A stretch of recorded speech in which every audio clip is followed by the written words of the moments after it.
ସୁଯୋଗ ଉପରେ ସୁଯୋଗ ଦେଉଥିବା ଆମମାନଙ୍କର ପ୍ରେମିକ ପ୍ରଭୁ ଯୀଶୁଖ୍ରୀଷ୍ଟଙ୍କର ପବିତ୍ର ଓ ବହୁମୂଲ୍ୟ ନାମରେ ପୁନର୍ବାର ମୁଁ ଆପଣମାନଙ୍କୁ ସ୍ୱାଗତ କରୁଅଛି। ପ୍ରଭୁ ଆମମାନଙ୍କୁ ଅନୁଗ୍ରହ କରି ଦୟା କରି ସେ ଆମମାନଙ୍କୁ ଗୋଟିଏ ନୂତନ ବର୍ଷ ସେ ଦେଖାଇଛନ୍ତି। ଏହି କରୋନା ସଂକଟ କାଳରେ ଗୋଟିଏ ଦିନ ବଞ୍ଚିବା ଯେ କେତେ ବଡ଼ ବିଷୟ। ଆମମାନଙ୍କର ଅନେକ ପ୍ରିୟଜନ ସେମାନେ ପ୍ରଭୁଙ୍କ କଳକୁ ଚାଲିଗଲେ, ମାତ୍ର ପ୍ରଭୁ ଏ କରୋନା ସଂକଟ କାଳରେ ଆମମାନଙ୍କୁ ସେ ଜୀବିତମାନଙ୍କ ମଧ୍ୟରେ ରଖିଛନ୍ତି। ସେଥିପାଇଁ ମୁଁ ପ୍ରଭୁଙ୍କୁ ଧନ୍ୟବାଦ ଦେଉଛି।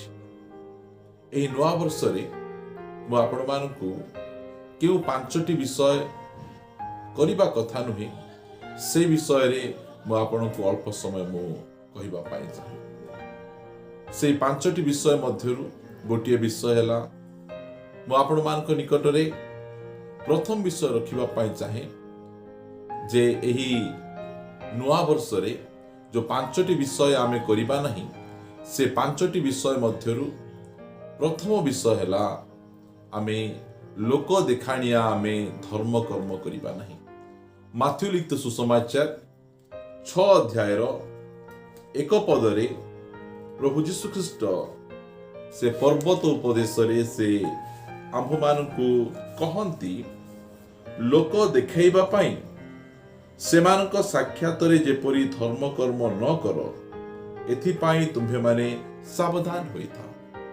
ପ୍ରିୟମାନେ, ଏହି ଦୁନିଆ ଲୋକ ଦେଖାଣିଆ ଦୁନିଆ ଅଟେ। ଏହି ଦୁନିଆରେ ନେତାମାନେ ସେମାନେ କ୍ୟାମେରା ଆଗରେ ଲୋକମାନଙ୍କୁ ଦେଖାଇବା ପାଇଁ ସେମାନେ ଝାଡୁ ଧରନ୍ତି, ଯେ ପ୍ରକାର କି ଲୋକମାନଙ୍କର ସିମ୍ପାଥି ପାଇପାରିବେ। ସେମାନେ ଯେ ଗୋଟେ ଉପଯୁକ୍ତ ନେତା ଅଟନ୍ତି ଏହା ଲୋକମାନଙ୍କୁ ଦେଖାଇ ପାରିବେ।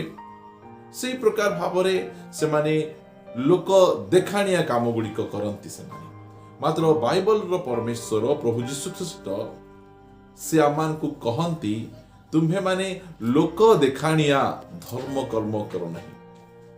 ଆମେ ଗତ ବର୍ଷ ଆମେ କି ପ୍ରକାର ଭାବରେ ଆମେ ଧର୍ମ କର୍ମ କରିଥିଲୁ ତାହା ବଡ଼ ବିଷୟ ନୁହେଁ।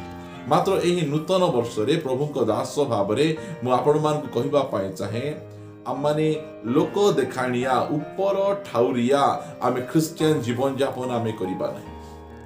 ପ୍ରଥମ ବିଷୟ, ଆମେ ଦାନ ଦେବା ସମୟରେ ଆମେ ଗୁପ୍ତରେ ଦେବା। ଆମେ ପ୍ରାର୍ଥନା କରିବା ସମୟରେ ଆମେ ଗୁପ୍ତରେ ପ୍ରାର୍ଥନା କରିବା। ଆମେ ଉପବାସ କରିବା ସମୟରେ ଆମେ ଗୁପ୍ତରେ ଉପବାସ କରିବା। ଲୋକମାନେ ଦାନ ଦେବା ସମୟରେ ସେମାନେ କେତେ ଧନୀ ଆଉ ସେମାନେ କେତେ ଦାନୀ ଏସବୁ ଦେଖାଇବା ପାଇଁ ସେମାନଙ୍କର ଦାନ ଗୁଡ଼ିକ ଲୋକମାନଙ୍କ ଆଗରେ ଦେଖାନ୍ତି। ଅନେକ ମଣ୍ଡଳୀରେ ସେମାନେ ଯୋଉ ଦାନ ଗୁଡ଼ିକ ଦିଅନ୍ତି ସମସ୍ତଙ୍କ ଆଗରେ ପଢ଼ାଯାଏ, ଏ ବ୍ୟକ୍ତି 1000 ଟଙ୍କା ଦେଲେ, ସେ ବ୍ୟକ୍ତି 2000 ଟଙ୍କା ଦେଲେ। ଏହି ପ୍ରକାର ଭାବେ ସେମାନେ ଲୋକ ଦେଖାଣିଆ ଯଦି ଆମେ ଧର୍ମକର୍ମ ଆମେ କରିବା, ତାହେଲେ ପ୍ରଭୁ ଯୀଶୁଖ୍ରୀଷ୍ଟ କହୁଛନ୍ତି, ସ୍ୱର୍ଗସ୍ଥ ପିତାଙ୍କ ଠାରୁ ତୁମକୁ କୌଣସି ପୁରସ୍କାର ମିଳିବ ନାହିଁ, କୌଣସି ଆଶୀର୍ବାଦ ମିଳିବ ନାହିଁ। ଆମେ ଗତ ବର୍ଷ ଅନେକ ଦାନ ଦେଲୁ, ଅନେକ ପ୍ରାର୍ଥନା କଲୁ, ଅନେକ ଉପବାସ କଲୁ, ମାତ୍ର ଆମେ ପ୍ରଭୁଙ୍କ ଠାରୁ ଆମେ କୌଣସି ପ୍ରକାର ଭାବରେ ପୁରସ୍କାର ଆମେ ପାଇନାହୁଁ, କାରଣ ଆମେ ଲୋକ ଦେଖାଣିଆ ଆମେ ଧର୍ମ କର୍ମ କଲୁ। ମୁଁ ଆପଣମାନଙ୍କୁ କହିବା ପାଇଁ ଚାହେଁ, ଯୋଉ ଭୁଲ ଆମେ 2021ରେ କଲୁ, ଆମେ ସେଇ ଭୁଲକୁ ଆମେ 2022ରେ ଆମେ ଦୋହରାଇବା ନାହିଁ। ପ୍ରଭୁ ଯୀଶୁଖ୍ରୀଷ୍ଟ ସେ ଆମମାନଙ୍କୁ କହନ୍ତି, ତୁମେ ଲୋକ ଦେଖାଣିଆ ଧର୍ମ କର୍ମ କର ନାହିଁ। ଆମେ ଏଇ 2022ରେ ଅଧିକ ଦାନ ଦେବା, ଅଧିକ ଉପବାସ କରିବା, ଅଧିକ ସମୟ ପ୍ରାର୍ଥନାରେ ସମୟ ବିତାଇବା, ମାତ୍ର କେହି ନ ଜାଣନ୍ତୁ। ଆମେ ଗୁପ୍ତ ଭାବରେ ଆମେ ଏଇ 2022ରେ ଆମମାନଙ୍କର ଧର୍ମ କର୍ମ ଗୁଡ଼ିକ ଆମେ କରିବା। ପ୍ରିୟମାନେ, ପ୍ରଥମ ବିଷୟ ଆମେ ଲୋକ ଦେଖାଣିଆ ଆମେ ଧର୍ମ କର୍ମ କରିବା ନାହିଁ। ଦ୍ୱିତୀୟ ବିଷୟ, ଯାହାକି ଆମେ ଏବ୍ରୀ ପୁସ୍ତକ ତାହାର 10 ଅଧ୍ୟାୟକୁ ଖୋଲିବା। ଆମେ ଏବ୍ରୀ ପୁସ୍ତକ 10 ଅଧ୍ୟାୟର 25 ପଦରେ ଏ ପ୍ରକାର ଲେଖାଯାଏ, ଆଉ କେହି ଯେପରି ଆମ୍ଭମାନଙ୍କ ମଣ୍ଡଳୀ ଉପାସନା ପରିତ୍ୟାଗ କରିଥାନ୍ତି, ଆମ୍ଭେମାନେ ସେପରି ନ କରୁ, ବରଂ ପରସ୍ପରକୁ ଉତ୍ସାହ ଦେଉ, ବିଶେଷତଃ ଯେତେବେଳେ ତୁମେମାନେ ପ୍ରଭୁଙ୍କ ଦିନ ନିକଟବର୍ତ୍ତୀ ହୋଇ ଆସୁଅଛି ବୋଲି ଦେଖୁଅଛ। ଆମେ ଗତ ବର୍ଷ ଅନେକ ସମୟରେ ଆମେ ଘରେ ରହିଲୁ, ଚର୍ଚ୍ଚରେ ଆରାଧନା ଚାଲୁଥିଲା, ସଭା ସମିତି ଚାଲୁଥିଲା, ଆମ ପାଖରେ ସମୟ ଥିଲା, ମାତ୍ର ଆମେ ମଣ୍ଡଳୀ ଉପାସନାକୁ ଆମେ ଗଲୁ ନାହିଁ। ଆମେ ମଣ୍ଡଳୀ ପରିତ୍ୟାଗ କଥା ଏଇ ଜାଗାରେ ପାଉଲ କହୁନାହାନ୍ତି। ମଣ୍ଡଳୀର ଉପାସନା, ମଣ୍ଡଳୀର ସେବା, ମଣ୍ଡଳୀର ସହଭାଗିତା ଆମେ ଗତ ବର୍ଷ ଆମେ ଅନେକ ଥର ଆମେ ଅବହେଳା କରିଛୁ। ଆମେ ଚର୍ଚ୍ଚ ସାଇଟ୍ରେ ଆମ ଘର, ଚର୍ଚ୍ଚରେ ଗୀତ ଚାଲିଥିବ, ଚର୍ଚ୍ଚରେ ସହଭାଗିତା ଚାଲିଥିବ, ଚର୍ଚ୍ଚରେ ବାକ୍ୟ ଚାଲିଥିବ, ମାତ୍ର ଆମେ ଘରେ ବସିକିନା ଆମେ ରହିଲୁ। ଆମେ ସେଇ ପ୍ରକାର ଯଦି ଆମେ କରିବା ତାହେଲେ କ'ଣ ଘଟିବ? ଆମମାନେ 2 ସାମୁଏଲ 11 ଅଧ୍ୟାୟକୁ ଫିଟେଇବା। ଆମେ 2 ସାମୁଏଲ 11 ଅଧ୍ୟାୟରେ ଗୋଟେ କଥା ଲେଖାଯାଏ, ଅନନ୍ତର ବର୍ଷର ପରିବର୍ତ୍ତନ ସମୟରେ ରାଜାମାନେ ଯୁଦ୍ଧକୁ ଯିବା ବେଳେ ଦାଉଦ ଜୟାବକୁ ଓ ତାହାର ସହିତ ଆପଣା ଦାସମାନଙ୍କୁ ଓ ସମୁଦାୟ ଇସ୍ରାଏଲକୁ ପଠାଇଲେ। ତହିଁରେ ସେମାନେ ଅମ୍ମନ ସନ୍ତାନଗଣକୁ ସଂହାର କରି ରଦ୍ଦା ନଗର ଅବରୋଧ କଲେ, ମାତ୍ର ଦାଉଦ ଜେରୁସାଲେମରେ ରହିଲେ।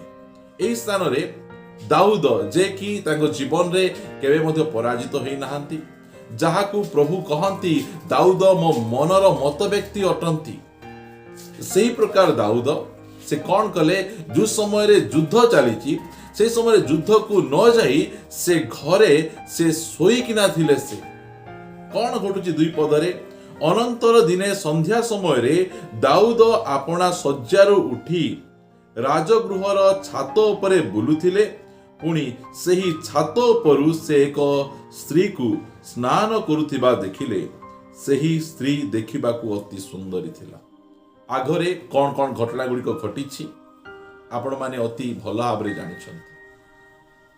ଯେଉଁ ସମୟରେ ଦାଉଦ ଯୁଦ୍ଧକୁ ଯିବା ଆବଶ୍ୟକ ଥିଲା, ସେହି ସମୟରେ ସେ ଯୁଦ୍ଧକୁ ନ ଯାଇ ସେ ଘରେ ରହିଗଲେ, ଯାହାଦ୍ୱାରା କି ସେ ବହୁତ ବଡ଼ ପାପ, ଏକରେ ତ ବ୍ୟଭିଚାର ପାପ, 2ରେ ସେ ନରହତ୍ୟା ପାପରେ ମଧ୍ୟ ସେ ପଡ଼ିଲେ। ପ୍ରିୟମାନେ, ପ୍ରଭୁଙ୍କ ଦାସ ଭାବରେ ମୁଁ ଆପଣମାନଙ୍କୁ ଏ 2022ରେ କହିବା ପାଇଁ ଚାହେଁ ଯେ ଆପଣ ଯଦି ସମୟ ଅଛି, ସୁଯୋଗ ଅଛି, ସୁବିଧା ଅଛି, ଆପଣ ଘରେ ବସି ରୁହନ୍ତୁ ନାହିଁ। ଉପାସନା ଚାଲିଛି, ସଭା ସମିତି ଚାଲିଛି, ସହଭାଗିତା ଚାଲିଛି, ଆପଣଙ୍କୁ ନିଶ୍ଚୟକୁ ଯିବାକୁ ପଡ଼ିବ। ନହେଲେ ଦାଉଦ ଯେ ପ୍ରକାର ପାପରେ ପଡ଼ିଲେ, ଆପଣ ମଧ୍ୟ ସେଇ ପ୍ରକାର ପାପରେ ପଡ଼ିବେ। ତାଠୁ ବଡ଼ ବିଷୟ ଏହି ସ୍ଥାନରେ ସେ କହନ୍ତି, ଏ ପ୍ରକାର ସେ କହନ୍ତି, ଆଉ କେହି କେହି ଯେପରି ଆମ୍ଭର ମଣ୍ଡଳୀ ଉପାସନା ପରିତ୍ୟାଗ କରିଥାନ୍ତି, ଆମ୍ଭେମାନେ ସେପରି ନ କରୁ, ବରଂ ପରସ୍ପରକୁ ଉତ୍ସାହ ଦେଉ, ବିଶେଷତଃ ଯେତେବେଳେ ତୁମ୍ଭେମାନେ ପ୍ରଭୁଙ୍କ ଦିନ ନିକଟବର୍ତ୍ତୀ ହୋଇ ଆସୁଅଛି ବୋଲି ଦେଖୁଅଛ। 24 ପଦ, କାରଣ ସତ୍ୟ ଜ୍ଞାନ ଲାଭ କରିବା ପରେ ଯଦି ଆମ୍ଭେମାନେ ସ୍ୱେଚ୍ଛାପୂର୍ବକ ପାପ କରୁଥାଉ, ତେବେ ପାପାର୍ଥକ ବଳି ଆଉ ଅବଶିଷ୍ଟ ନଥାଏ। ଏହି ଜାଗାରେ ଏବ୍ରିଚିଟାର ଲେଖକ ସେ କ'ଣ କରନ୍ତି? ମଣ୍ଡଳୀ ଉପାସନା ପରିତ୍ୟାଗ କରିବା ବା ମଣ୍ଡଳୀ ଉପାସନାକୁ ଯିବା ପାଇଁ ସମୟ, ସୁବିଧା, ସୁଯୋଗ ଥିଲେ ମଧ୍ୟ ଆମେ ମଣ୍ଡଳୀ ଉପାସନାକୁ ନ ଯିବା, ଏହାକୁ କୁହାଯାଏ ସ୍ୱେଚ୍ଛାପୂର୍ବକ ପାପ।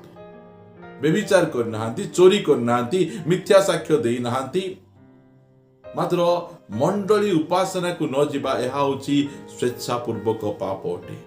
ଆଉ ଯେଉଁ ଖ୍ରୀଷ୍ଟିଆନ ବିଶ୍ୱାସୀ ମାନେ ଏହି ପ୍ରକାର ପାପ ସେମାନେ କରନ୍ତି, ସେମାନଙ୍କ ପାଇଁ ଆଉ ବଳିଦାନ ନାହିଁ, ସେମାନଙ୍କ ପାଇଁ ଗୋଟେ ବିଚାର ଅଛି, ସେମାନଙ୍କ ପାଇଁ ଗୋଟେ ଦଣ୍ଡାଜ୍ଞା ଅପେକ୍ଷାରେ ଅଛି। ପ୍ରିୟମାନେ, 2021ରେ ଆମେ ଅନେକ ଥର ମଣ୍ଡଳୀ ଉପାସନାକୁ ପରିତ୍ୟାଗ କରୁ।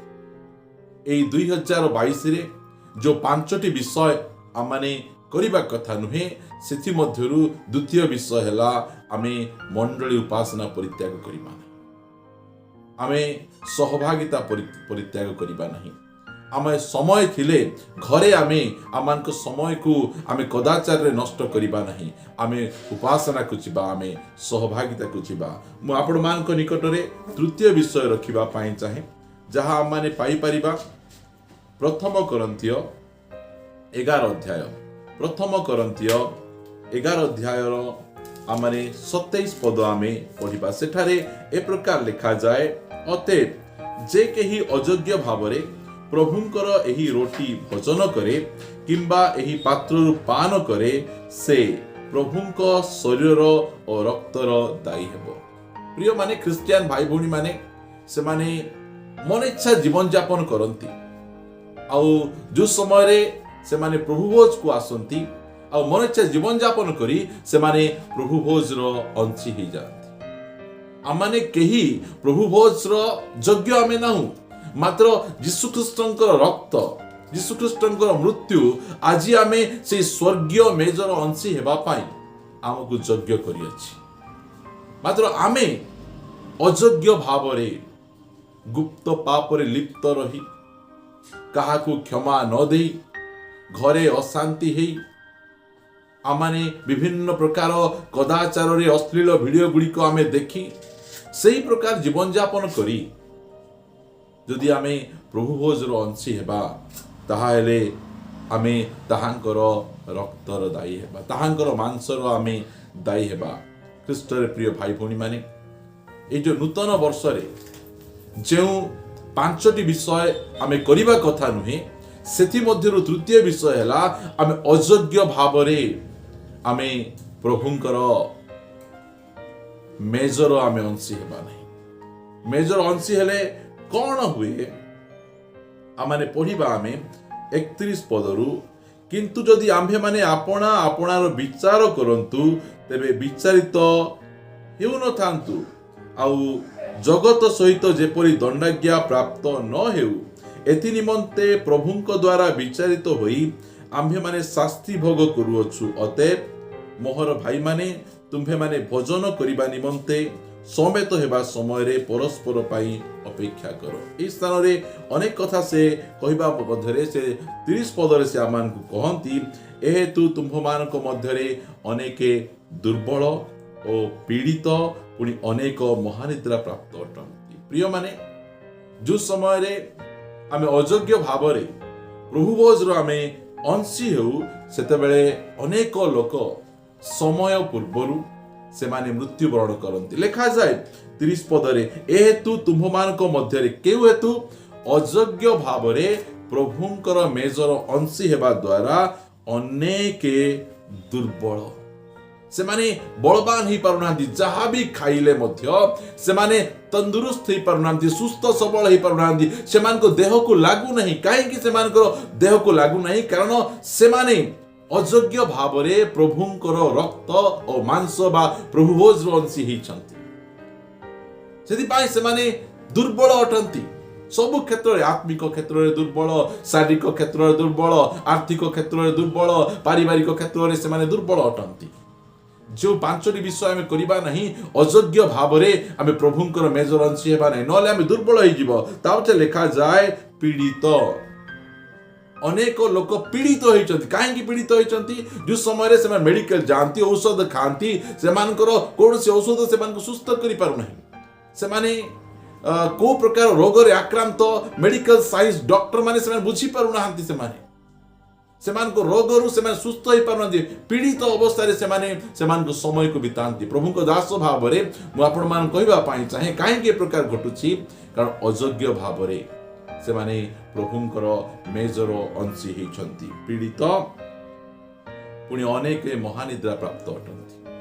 अनेक समय न हो जुवा अवस्था रे अल्प बयस रे से माने काहे कि मृत्युवरण करूछंती कारण से माने प्रभुंकर मेज को अयोग्य भाव रे तुच्छ भाव रे मनिच्छा जीवन यापन करी एहा कोनसी गोटिए परंपरा भावी से माने मेजर अंशी ही छंती। प्रथम विषय एही नुआ वर्ष रे आमे करिबा कथा नुहे, ताहाला आमे लोक देखानिया धर्म कर्म आमको करिबार नहीं। द्वितीय विषय आमे सहभागिता को परित्याग करिबार नहीं। तृतीय विषय आमे अयोग्य भाव रे प्रभुंकर मेजर अंशी हेबा नहीं। मु आपण मान निकट रे चतुर्थ विषय रखिबा पाई चाहे, जहा कि आ माने प्रकाशित पुस्तक 3 अध्याय को जिबा। आमे प्रकाशित पुस्तक 3 अध्याय रो 14 पदर पढ़िबा। से स्थान रे पवित्र आत्मा ଜହନଙ୍କ ଦ୍ୱାରା ଏ ପ୍ରକାର ସେ କହନ୍ତି, ଲାଉଦିକିଆ ମଣ୍ଡଳୀର ଦୂତ ନିକଟକୁ ଲେଖ, ଯେ ସତ୍, ଯେ ବିଶ୍ୱସ୍ତ ଓ ସତ୍ୟ ସାକ୍ଷୀ, ଯେ ଈଶ୍ୱରଙ୍କ ସୃଷ୍ଟିର ଆଦିକର୍ତ୍ତା, ସେ ଏହା କହନ୍ତି। ଏହା କୌଣସି ମନୁଷ୍ୟ କୁହନ୍ତି ନାହିଁ, ଏହା କୌଣସି ପ୍ରକାର ଭବିଷ୍ୟତ ବକ୍ତା କୁହନ୍ତି ନାହିଁ, ଏହା କୌଣସି ପ୍ରକାର ପ୍ରେରିତ କୁହନ୍ତି ନାହିଁ କି ଦୂତ କୁହନ୍ତି ନାହିଁ, ଏହା ସ୍ୱୟଂ ପ୍ରଭୁ ଯୀଶୁ ଖ୍ରୀଷ୍ଟ ସେ କହନ୍ତି। ଲାଉଦିକିଆ ମଣ୍ଡଳୀ ଯୁଗର ଶେଷ ମଣ୍ଡଳୀ, ଯେଉଁ ଯୁଗରେ ଆମେ ଅଛୁ ସେହି ମଣ୍ଡଳୀ, ସେ ଆମମାନଙ୍କୁ ଏହି ପ୍ରକାର ସେ କଥା କହନ୍ତି। କ'ଣ କହନ୍ତି? ଆମ୍ଭେ ତୁମ୍ଭର କର୍ମ ଜାଣୁ, ତୁମ୍ଭେ ଶିଥିଳ ନୁହଁ କି ଉଷ୍ଣ ହିଁ ନୁହଁ। ତୁମେ ଶିଥିଳ କି ଉଷ୍ଣ ହେଲେ ଭଲ ହୁଅନ୍ତା। এই কথা, এই যে লাউদিকিয়া মন্ডলী, এই যে মন্ডলী যুগরে অছু আমি, এই মন্ডলী যুগর খ্রিস্টিয়ান মানে সেমানে গোটে কম্প্রোমাইজ খ্রিস্টিয়ান, সেমানে শিথিল নাহান্তি কি উষ্ণ নাহান্তি, সেমানে খ্রিস্টিয়ান নাহান্তি কি সেমানে জগতর লোক নাহান্তি, সেমানে গোটিয়ে মঝিয়া লোক মিক্সিং সেমানে অটନ୍ତି। সেমানে চর্চକୁ ବି ଆସନ୍ତି, ଚର୍ଚ୍ଚରେ ଚର୍ଚ୍ଚ ଲୋକ ପରି ଦେଖାଯାଆନ୍ତି, ସେମାନେ ବାହାରେ ଜଗତର ଲୋକ ପରି ସେମାନେ ଦେଖାଯାଆନ୍ତି। ସେମାନେ ଶିଥିଳ ନୁହନ୍ତି, ସେମାନେ ବ୍ୟାକସ୍ଲାଇଡିଂ ନୁହନ୍ତି କି ସେମାନେ ଆତ୍ମାରେ ପୂର୍ଣ୍ଣ ହୋଇ ସେମାନେ ଗରମ ନୁହନ୍ତି। ସେମାନେ କି ପ୍ରକାର, ସେମାନେ ଈଶ୍ୱଦୁଷ୍ଣ ଅଟନ୍ତି। ଏହା ପବିତ୍ର ଆତ୍ମା ଆମମାନଙ୍କୁ ଜହନଙ୍କ ଦ୍ୱାରା ସେ ଆମମାନଙ୍କୁ କହନ୍ତି। ଆଉ 16 ପଦ, ଏଣୁ ତୁମେ ଶିଥିଳ କି ଉଷ୍ଣ ନ ହୋଇ ଈଶ୍ୱଦୁଷ୍ଣ ହେବାରୁ ଆମ୍ଭେ ତୁମ୍ଭକୁ ଆପଣା ମୁଖରୁ ଉଦ୍ଗାର କରିବାକୁ ଯାଉଛୁ। ପ୍ରିୟମାନେ, ଆମେ ଗୋଟେ ଈଶ୍ୱଦୁଷ୍ଣ ଖ୍ରୀଷ୍ଟିଆନ ହେବା ନାହିଁ, ଆମେ ଗୋଟେ ସାଲିସପୂର୍ଣ୍ଣ, ଗୋଟେ କମ୍ପ୍ରୋମାଇଜ ଖ୍ରୀଷ୍ଟିଆନ ହେବା ନାହିଁ। ଆମେ ଗତ ବର୍ଷ 2021ରେ ଆମେ କି ପ୍ରକାର ଭାବରେ ଆମେ ଖ୍ରୀଷ୍ଟିଆନ ଜୀବନ ଯାପନ କଲୁ, ମାତ୍ର 2022ରେ ପ୍ରଭୁ ଆମମାନଙ୍କୁ କହୁଛନ୍ତି ଆମେ ଗୋଟିଏ ଆତ୍ମାରେ ପୂର୍ଣ୍ଣ, ଆମେ ଗୋଟିଏ ଉତ୍ତପ୍ତ ଖ୍ରୀଷ୍ଟିଆନ ହେବାର ଅଛି। ଆମେ ଗୋଟିଏ ଈଶ୍ୱଦୁଷ୍ଣ ଖ୍ରୀଷ୍ଟିଆନ ହେବାର ଆବଶ୍ୟକ ନାହିଁ। ଏହା ଭଲ ନୁହେଁ। ଯଦି ଏହି ପ୍ରକାର ଖ୍ରୀଷ୍ଟିଆନ ହେବୁ, ଆମର ପରମେଶ୍ୱର ଆମକୁ କହନ୍ତି ଆମ୍ଭେ ତୁମକୁ ମୁଖରୁ ଉଦ୍ଗାର କରିବା, ଆମେ ତୁମକୁ ମୁଖରୁ ବାହାର କରିଦେବା। ଅନେକ ଖ୍ରୀଷ୍ଟିଆନ ଭାଇ ଭଉଣୀ ମାନେ ଯେଉଁ ସ୍ଥାନରେ ବା ଯେଉଁ ରଙ୍ଗ, ଯେଉଁ ଦେଶ, ଯେଉଁ ଭେଷ, ସେମାନେ ସେହି ରଙ୍ଗ ସେହି ଭେଷରେ ସେମାନେ ପରିପୂର୍ଣ୍ଣ ଅଟନ୍ତି। ସେଥିପାଇଁ जो चतुर्थ विषय आमे करिबा नहीं, ताहा हैला आमे ईଶ୍ୱଦୁଷ୍ଣ जीवन यापन करिबा नहीं। आ पंचम आ गुरुत्वपूर्ण विषय मु आपण मान को निकट रे रखिबा पई चाहूची, जहा कि माने एफिसियो पुस्तक 4 अध्याय को जिबा। आमे एफिसियो पुस्तक 4 अध्याय रो 30 पद ए प्रकार लिखा जाए, आ ईश्वरଙ୍କ जो पवित्र आत्माଙ୍କ द्वारा तुम्भे माने मुक्ति दिवस निमंते मुद्रांकित होइछ, ताहांकु दुख दियो। पुरातन नियम रे इस्राएल लोक माने सेमाने पिता परमेश्वर को दुख देले, सेमाने ताको कथा को मानले नहीं, ताको इच्छा अनुसार सेमाने चलले नहीं। एही नूतन नियम रे समय रे प्रभु यीशु ख्रीष्ट को सेमाने दुख देले। प्रभु यीशु ख्रीष्ट अनेक थर से क्रंदन करिसंती, कांदी छंती। आउ एही मंडली जुग समय रे आमाने पवित्र आत्मा को दुख देवा नहीं। पवित्र आत्मा दुखित हुअंती मोर प्रिय माने। 2021 रे आम भितरे अनेक थर पवित्र आत्मा से दुखित हेले, मात्र एही 2022 रे आपण गोटे निष्पत्ति नियंतु। दुनियार केही मो जीवन द्वारा दुखित हुअंतु, मात्र मोर पवित्र आत्मा, जो पवित्र आत्मा मते मुक्ति दिन निमंते मुद्रांकित करिसंती, ताहांकु मु दुख देबी नहीं। ଏହା गोटे आमे निष्पत्ति नेबार आवश्यक रहिछि। पवित्र आत्मा आमको मुक्ति दिन निमंते मुद्रांकित करिसंती। आमे जे प्रकार से मुक्ति दिन रे आमे संपूर्ण भाबरे आमे मुक्त होई जिबा। कोन कले पवित्र आत्मा दुखित होंती?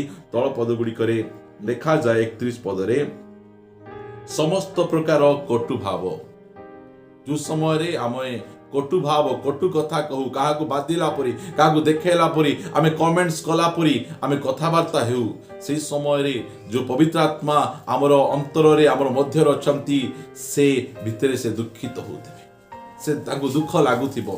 समस्त प्रकार कटु भाव, राग, क्रोध, कलह और निंदा, पुणी समस्त प्रकार हिंसा तुम्भ मानक ठारू दूर हेउ।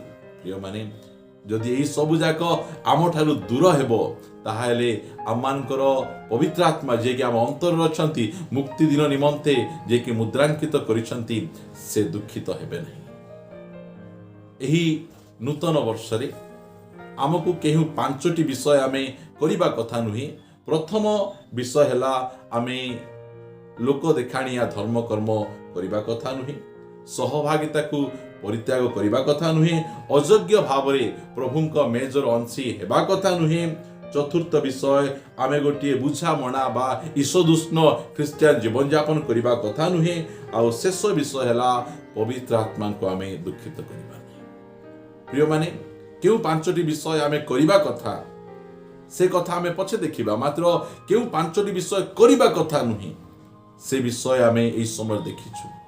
आ एई सब विषय प्रभु आमको ए नूतन वर्ष रे न करिबा पाई से आमानकु शक्ति दियंतु और सामर्थ्य दियंतु। प्रभु वाक्य द्वारा आम समस्तंकु प्रचुर भावे आशीर्वाद करंतु। आमेन।